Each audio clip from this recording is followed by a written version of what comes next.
हमारी जमीन पर मौसम के बहुत सारे वेदर साइकिल्स हैं, जिनमें गर्मी, सर्दी, पहाड़ और खिजा के मौसम बनते हैं। लेकिन सोचने वाली बात यह है कि आखिर ये साइकिल्स कैसे बनते हैं। ये अमेजिंग इन्फॉर्मेशन आप जानोगे आज की इस वीडियो में, तो पूरी वीडियो वॉच कीजिएगा। जमीन पर जितने भी मौसम आते हैं ये जमीन के टिल्ट की वजह से हैं, क्योंकि जमीन सूरज को थोड़ा सा टेढ़ा होकर रिवॉल्व करती है। इस तरह रिवॉल्व करते हुए जो हेमिस्फीयर सूरज के सामने आ जाता है वहाँ पर गर्मी आ जाती है, और जो सूरज से पीछे चला जाता है वहाँ पर सर्दियाँ शुरू हो जाती हैं। इस चीज को समझने के लिए हम एक टाउन की मिसाल लेते हैं जिसका नाम नॉर्वेगन है। इसके हाई एल्टीट्यूड की वजह से ये जगह सूरज के बहुत ज्यादा करीब है। ये जगह सूरज से इतना करीब है कि यहाँ पर गर्मियों में महीनों तक सूरज ग्रुप नहीं होता, और इसी तरह सर्दियों में महीनों तक तलो नहीं होता। जैसे ही आप इक्वेटर की तरफ जाते हैं तो ये इफेक्ट कम होता जाता है, जिसकी वजह से यहाँ पर टेम्परेचर में ज्यादा वेरिएशन देखने को नहीं मिलती। टेम्परेचर में वेरिएशन सिर्फ एक ही बात से जुड़ी हुई है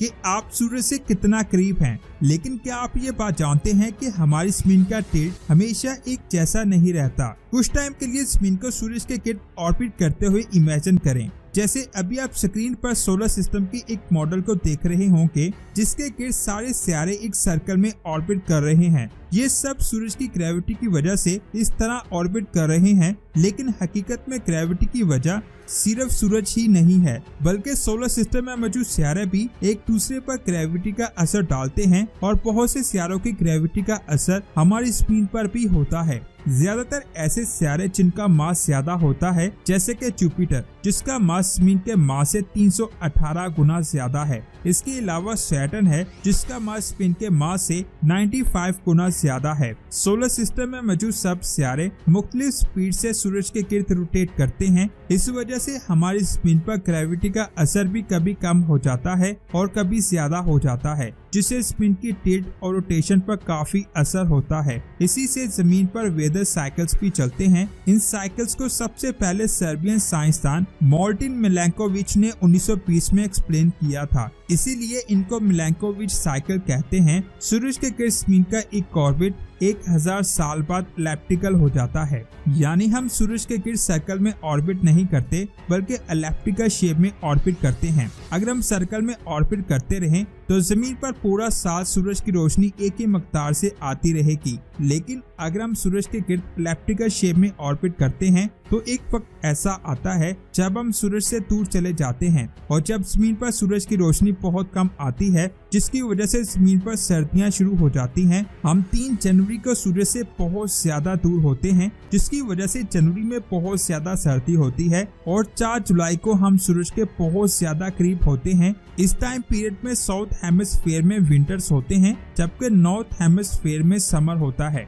ये बात आप जान लें कि जमीन के एक्सिस का एंगल आहिस्ता आहिस्ता चेंज हो रहा है। ऐसे ही अगर जमीन अपने एक्सिस पर रोटेशन को चेंज करती रही तो 13,000 साल बाद साउथ हेमिस्फीयर में जनवरी में गर्मियां होंगी और नॉर्थ हेमिस्फीयर में जुलाई में सर्दियां होंगी। अगर हम आइस एज की बात करें तो हम नहीं जानते कि आइस एज कैसे आती और जाती है। इसके बारे में बहुत सी थ्योरीज भी हैं। साइंसदानों के लिए आइस एज को जानना बहुत अहम है, इससे वो जमीन के टिल्ट और इसकी रोटेशन के बारे में जान सकेंगे। इनका कहना है कि 45,000 सालों में जमीन 22 डिग्री से 25 डिग्री तक टिल्ट होती है। इस वक्त ये 23 डिग्री तक टिल्ट है। साइंसदानों का कहना है कि ये अच्छी बात है, क्योंकि टिल्ट जितना कम होगा सीजनल टेम्परेचर भी उतना ही स्टेबल रहेगा। सर्दियों का मौसम भी बहुत ज्यादा ठंडा नहीं होगा। लेकिन अगर ये टेम्परेचर ज्यादा होता गया तो जमीन का टेम्परेचर बहुत ज्यादा ठंडा होना शुरू हो जाएगा। आपने देखा होगा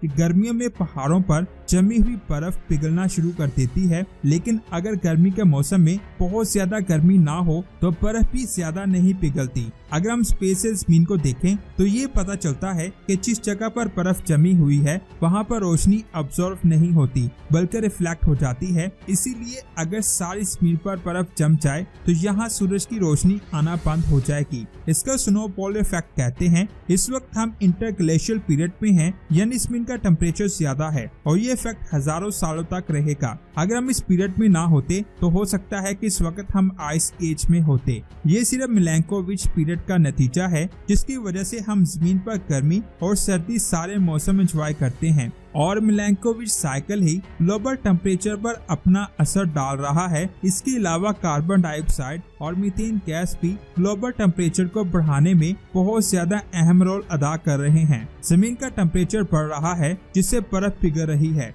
जितना ज्यादा बर्फ पिघलती जाएगी उतना ही जमीन का टेम्परेचर बढ़ता जाएगा। साइंसदान का कहना है कि अगर मिलैंकोविच साइकिल ही वो फैक्टर होता जो जमीन के टेम्परेचर को चेंज कर रहा है तो हमारा फ्यूचर भी बहुत ज्यादा ठंडा होगा। क्या आप पहले से मिलैंकोविच साइकिल को जानते थे? आपको क्या लगता है कि जमीन के टेम्परेचर पर कौन सी चीज असर डाल रही है? नीचे कमेंट्स करके जरूर बताएं। वीडियो अच्छी लगी तो लाइक और शेयर लाजमी करें। मिलते हैं ऐसी ही एक और शानदार वीडियो में। अपना बहुत सारा ख्याल रखें। अल्लाह हाफिज।